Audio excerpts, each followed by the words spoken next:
Айде да видим канген водата дали гори в момента. Ето и пукани и активния водород. Ще вижда ли се? Да. Да, вижда се как има пламък.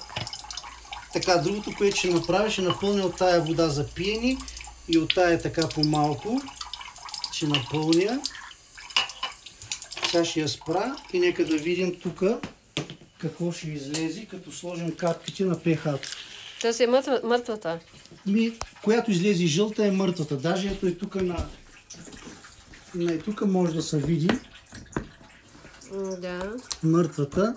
По принцип, ние като се родим сме някъде тук. Едно бебе е тук в неутралната зона. Тук се развиват 90% от болестите в киселинната среда. Да, тя смъртта е кисел край. Ние сме в алкалната. Те зато и самата турбичка, нали, това ми е в такъв цвят.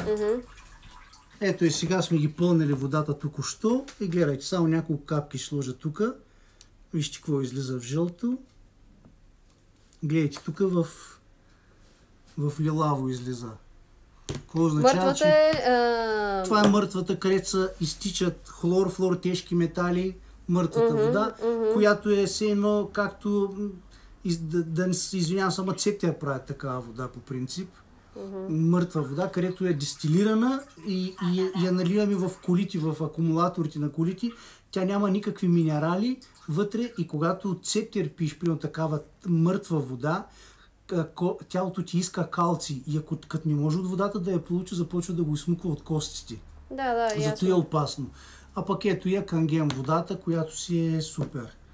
И я да направим. Я да налеем примерно тъс тук. Не се отразяват.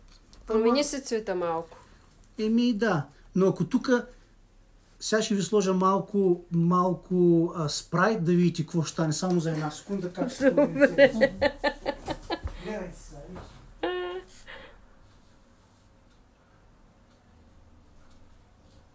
Ето тук имам една бутилка с спрайт. Колко е вредно това нещо? Само да сложа мъничко. Да. Гледайте.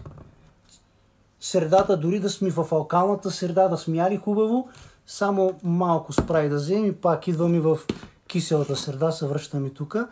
Доктор ти казва, че това е рагова бутилка и една бутилка спрайт се равнява на 32 бутилки алкална вода. Някой вика, не може да изпие една. Може и изпи си, ама ако можеш после да изпиеш 32 бутилки да алкализираш тялото си. Да, неутрализираш ефекта на газираната. Да. И каквото и друго да има вътре. Даже сега, докато ви пълня вода, ще изкарам домати чери да ви направя биодомати. Ако искате го сложете на пауза и да видите какво ще стане. Биодомати яли ли сте? pH Taste Liquid. Тези капки са от самата компания. Да. Добре, сега го спирам на